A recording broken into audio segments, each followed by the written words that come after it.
The conference room of Thompson Enterprises buzzed with the usual corporate chatter. James Thompson, dressed in his tailored Navy suit, barely listened until Marcus, his head of development, mentioned the Victorian house on Mason Street. Demolition starts next week. Prime location for our new retail complex. Something in the casual dismissal of the property made James pause his email scrolling. He'd driven past that neighborhood countless times, always curious about the old Victorian that stood out among the decay. After the meeting, instead of heading to his usual downtown happy hour, he steered his Tesla through streets that grew progressively more rundown. The house appeared majestic despite its worn state. Peeling paint, boarded windows, and all. James parked and approached, surprised to find the front door unlocked. The fading daylight filtered through broken windows, illuminating what stopped him in his tracks. The walls were alive with murals. Every surface told a story. Scenes of neighborhood life, historical moments, faces of local residents painted with stunning detail. In the main hall, he found the artist. A young black woman stood on a ladder, adding careful brushstrokes to a portrait. Her overalls were splattered with paint, and she worked with such focus she hadn't heard him enter. The scene before him challenged everything he'd assumed about the abandoned property marked for demolition. The floorboard's creak gave him away. The woman spun around, nearly dropping her brush. Their eyes met, and James saw the immediate shift in her expression from surprise to wariness as she took in his expensive suit and corporate demeanor. He hadn't planned on finding anyone here, let alone someone transforming the space into something remarkable. Aaliyah gripped her paintbrush tighter, eyeing the stranger in the $1,000 suit. "This is private property," she said, her voice steady despite her racing heart. But as James moved further into the room, his attention fixed on the murals rather than her. Something in his genuine fascination made her lower her guard slightly. "I'm James Thompson," he said, still studying a mural of children playing double dutch. "These paintings are extraordinary." He turned to face her, hands visible to show he meant no harm. "I heard this place was abandoned. That's what developers like to say when they want to tear something down," Aaliyah replied, climbing down from her ladder. She wiped her hands on her overalls and introduced herself. "This house belonged to Miss Martha Johnson. She ran a shelter for runaway slaves during the Civil War. Later, it became a meeting place for civil rights activists." James walked the perimeter of the room, taking in each mural. "And now it's supposed to be demolished to make way for another soulless retail complex." Aaliyah's voice carried years of frustration. "But I have a different vision. This could be a community cultural center, a place where local artists can showcase their work, where kids can learn about their history. I could help," James offered, the words surprising even himself. "I have connections, resources." Aaliyah's expression hardened. "We've heard that before.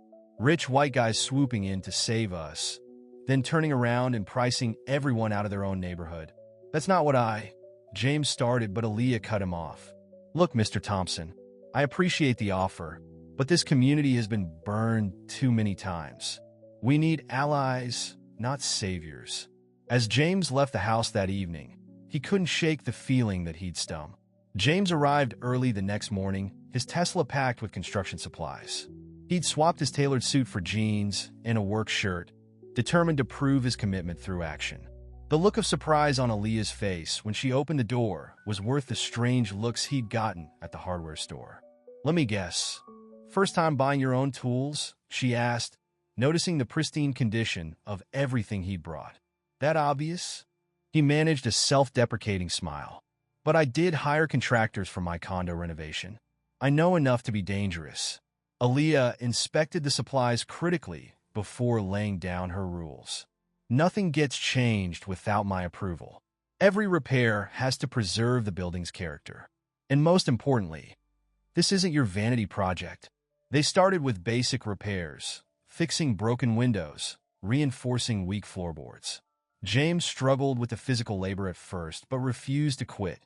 Aaliyah found herself impressed by his determination, even if she had to correct his technique constantly.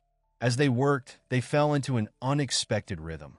She taught him about the house's history while he shared his knowledge of building codes and permits.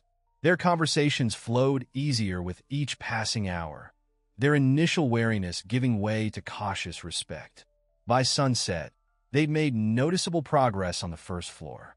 James caught himself watching Aaliyah as she discussed her plans for each room, her passion evident in every gesture. Something about her vision for the place resonated with a part of him that had grown tired of soulless corporate developments. A week into the renovation, the confrontation they'd both been dreading finally happened.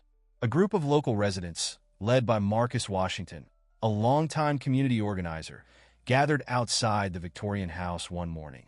"So this is how gentrification starts," Marcus called out as James climbed down from a ladder.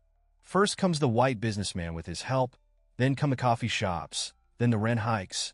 James set down his tools, aware of the crowd's hostile stares. Before he could respond, Aaliyah stepped forward. "It's not like that, Marcus.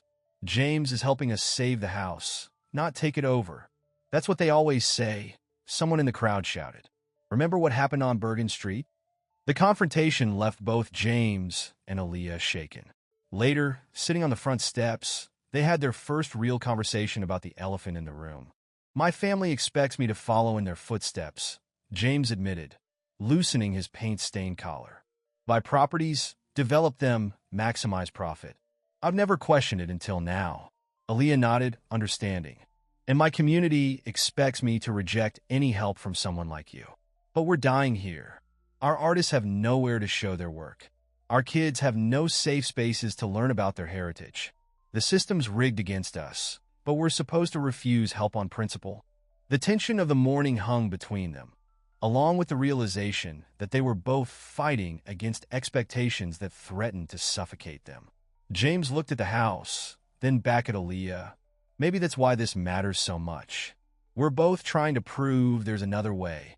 James's proposal to bring in investors sparked their first real argument. He'd arranged a meeting with potential donors, seeing it as the logical next step. Aaliyah saw it differently. "You just don't get it," she said, pacing the newly repaired floor. "These investors, they'll want returns. They'll demand changes, compromises. Next thing you know, we'll have boutiques instead of art spaces. We need money to finish the renovation," James argued. "The electrical work alone. And what happens to the people who live here now? When property values rise and developers start buying up the whole block." The argument escalated until James snapped. "Not everything is about gentrification. Easy for you to say from your penthouse view." The silence that followed was deafening. Then, unexpectedly, James laughed. "My penthouse view? I live in a condo smaller than this room. Everyone assumes I'm some trust fund kid." Aaliyah raised an eyebrow.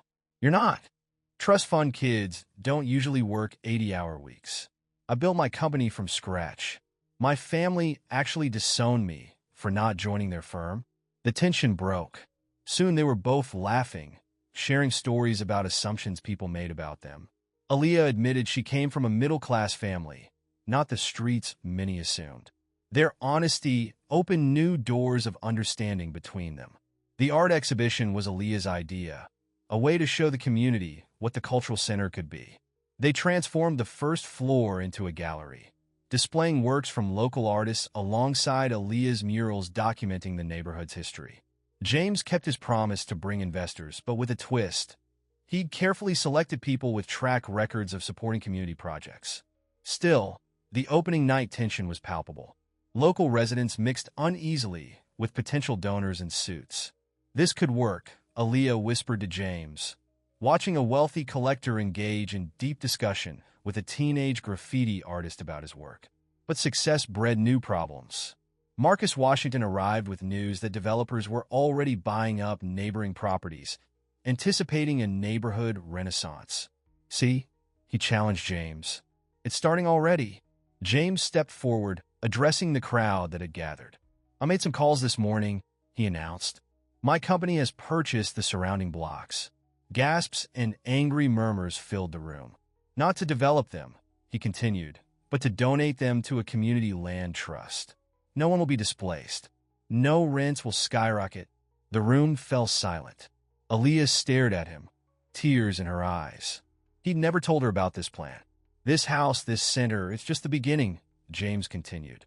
"But it will grow on your terms, not mine or any developers." The exhibition marked a turning point.